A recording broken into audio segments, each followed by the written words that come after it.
পাকা আম কেন খাবেন? পাকা আমে থাকে প্রচুর পরিমাণে অ্যান্টিঅক্সিডেন্ট এবং ভিটামিন সি, যা আমাদের রোগ প্রতিরোধ ক্ষমতা বাড়ায়, ত্বকের উজ্জ্বলতা বাড়ায় এবং পাশাপাশি এই যে পাকা আমের যে সুন্দর একটা স্মেল আসছে না, এই স্মেল কিন্তু আমাদের মাথা ফ্রেশ করতে খুব ভালো কাজ করে থাকে।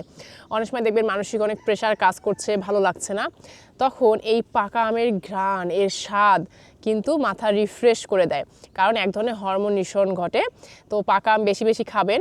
এছাড়াও পাকা আমে থাকে প্রচুর পরিমাণে বিটা ক্যারোটিন এবং ভিটামিন এ, যা আমাদের চোখের দৃষ্টিশক্তি ভালো রাখে।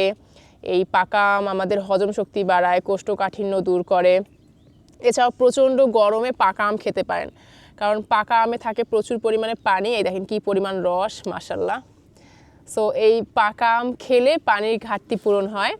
সো বেশি বেশি পাকা আম খাবেন। আর এখন তো সিজন চলছে, বিভিন্ন স্বাদের মিষ্টি আম পাওয়া যাচ্ছে। যেমন আমরা এখন আমাদের হাড়িভাঙা আম বাগানে বসে আছি, আমার হাতে রয়েছে সুস্বাদু সুমিষ্ট হাড়িভাঙা আম, পাশাপাশি রয়েছে আম্রপালি। সো যেটা আপনি খেতে পছন্দ করেন সরাসরি প্রিমিয়াম ফুডসে অর্ডার করুন, ইনশাআল্লাহ ভালো মানের আমটা পৌঁছে যাবে আপনার কাছে।